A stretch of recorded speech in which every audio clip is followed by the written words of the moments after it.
Assalamualaikum warahmatullahi wabarakatuh. Halo sahabat YIP, bersama saya Jamilah Diaul Haq di Observasi, obrolan seru menginspirasi. Nah, kali ini kita akan sedikit bincang-bincang bersama salah satu finalis dari Lomba Karya Tulis Ilmiah JFLS Conference, yaitu Teh Deva Fitriana. Apa kabarnya Teteh? Teteh gimana kabarnya? Alhamdulillah luar biasa. Mungkin Teteh ini dari program studi ekonomi syariah semester 8 ya Teh? Wah, minta doanya ya biar dapat selesai. Oh iya, udah mulai nyusun skripsinya juga ya? Betul. Belum beres tapi Teh? Belum. Oh belum lagi, ya? minta doanya. Siap-siap. Oke Teh, mungkin sahabat YIP semuanya pada penasaran ya Teh, gimana sih perjalanan seorang Teh Deva gitu ya, sampai bisa menjadi salah satu finalis dari lomba JFLS ini yang katanya ada 400 orang lebih gitu ya Teh? Iya, yang mengirimkan karya tulisnya ya? Iya. Ya, jadi untuk perjalanannya sendiri kan dari JFLS itu kan beasiswa dari Jabar ya. Oh, iya. Nah, biasanya kan bentuk pemberian beasiswanya itu lewat dana ya, bantuan dana. Nah, untuk kali ini tuh ada beasiswanya itu berbentuk pembinaan gitu. Jadi salah satu benefit dari beasiswanya itu pembinaan. Pembinaan itu yaitu lomba KTI untuk nantinya di KTI yang terpilih itu akan ditampilkan di JFLS Conference 2023. Jadi untuk pesertanya aja siapa aja gitu ya, mungkin yang beberapa yang menanyakan gitu, soalnya kayaknya lombanya nggak diupdate gitu. Oh iya betul.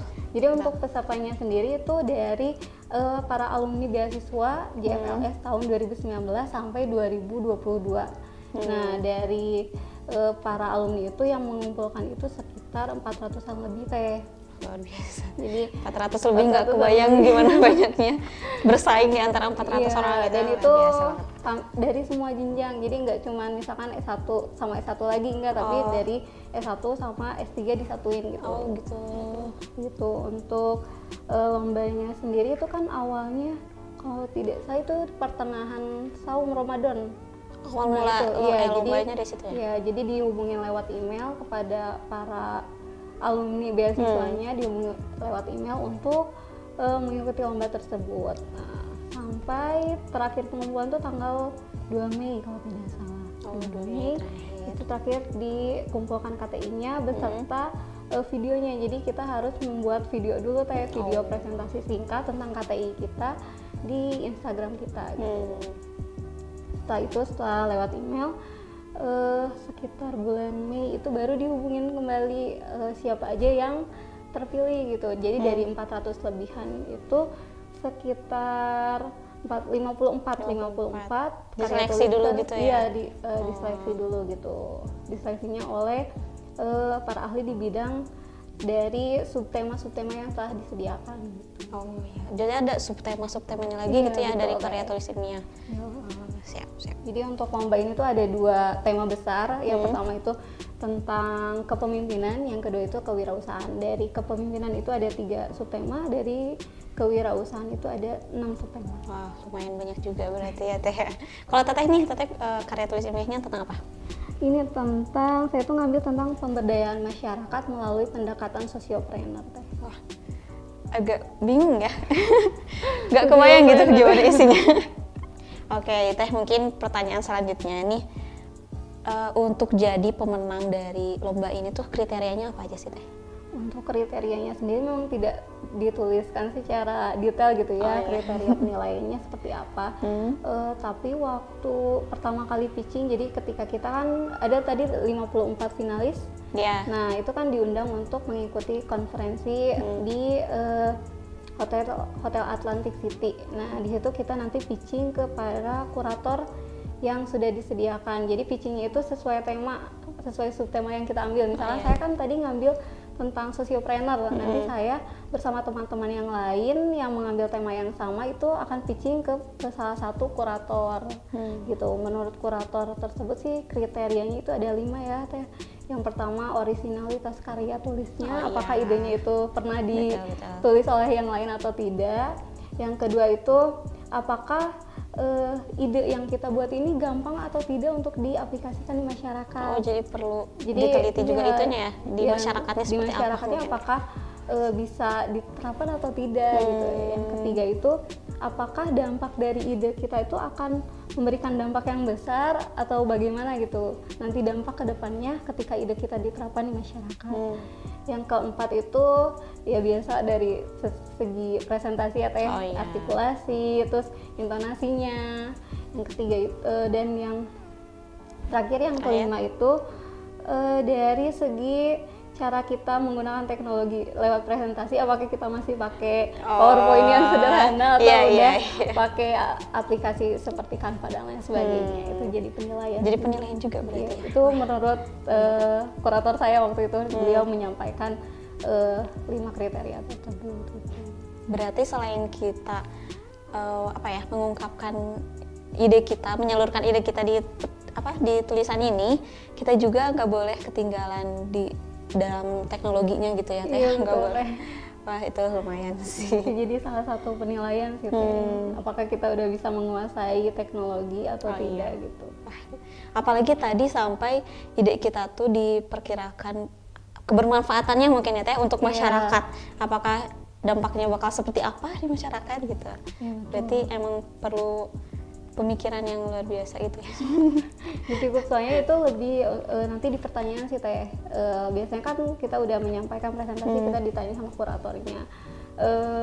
Gimana nih idenya, apakah akan memberikan kendala atau tidak ketika mensosialisasikannya, atau apakah idenya tidak akan menimbulkan hal-hal seperti ini yang sebelumnya kita nggak mikirin itu, tapi tiba-tiba kepikiran, mungkin karena diskusi sama kurator kali ya. Jadi kayak nanti masyarakat bakal kayak gimana ya? Betul. Itu jadi insight baru sih, kayak waktu kita presentasi tuh banyak insight baru. Berarti dapat banyak ilmu juga gitu ya, apalagi tadi ada bimbingannya juga, luar biasa.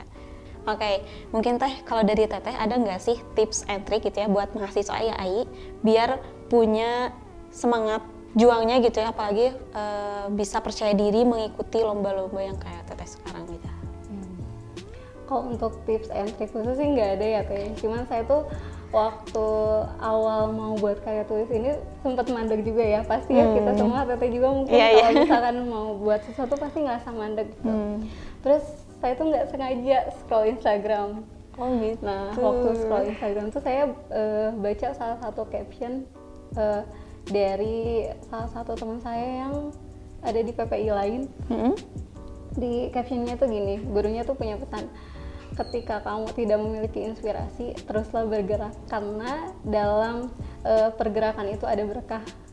Jadi ketika kamu udah buntu nih, tapi ketika kita terus-terusan bergerak gitu ya, di hal yang emang kita lagi buntu gitu, pasti kita bakal nemuin jalan sih kalau kita tetap usaha gitu. Jadi untuk daya juang tetap untuk teman-teman terus coba aja, terus kalaupun misalkan untuk membangun kepercayaan diri pasti ya. Kadang kalau misalkan kita ditempatkan di tempat-tempat misalkan yang dengan teman-teman yang lebih tinggi misalkan jabatannya atau lebih tinggi nama kampusnya, pasti kadang suka insecure ya. Betul. Jadi itu juga saya juga pasti pernah mengalami gitu, apalagi waktu datang ke sana banyak bertemu dengan akang-akang teteh-teteh yang dari kampus-kampus besar, lalu dari berbagai jenjang gitu, nggak hanya S1 gitu, bahkan banyak S3-nya gitu kan. Cuman saya tuh selalu menerapkan gitu ke dalam diri saya, kalau misalkan saya udah ditakdirkan ada di tempat itu, berarti Allah tuh udah yakin saya tuh layak di tempat itu. Jadi tinggal kitanya aja percaya bahwa kalau Allah udah kasih peran itu, kita pasti bisa ngejalanin. Jadi teman-teman coba aja dulu. Coba aja mau gimana pun hasilnya, coba dulu gitu ya teh. Oke, mungkin terakhir teh untuk closing statement dari teteh buat sahabat YIP semua.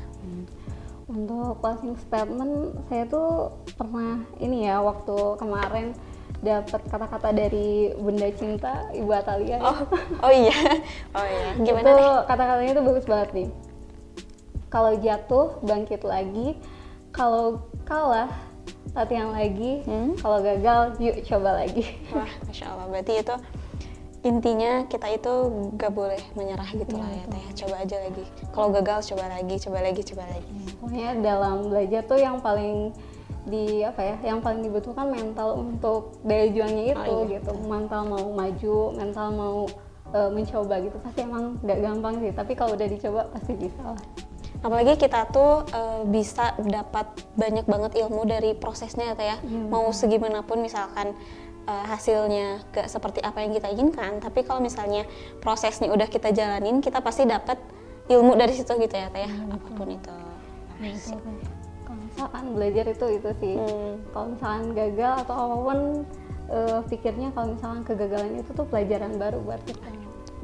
Jadi teman-teman gak usah ngelihat dari hasilnya, yang penting prosesnya gitu ya Teh ya. Coba dulu aja teman-teman, gak usah mikir gimana kalau nanti gagal atau gimana kalau nanti gimana apa-apa di jalan gitu ya. Jadi teman-teman bisa coba dulu aja gitu ya Teh. Oke, betul.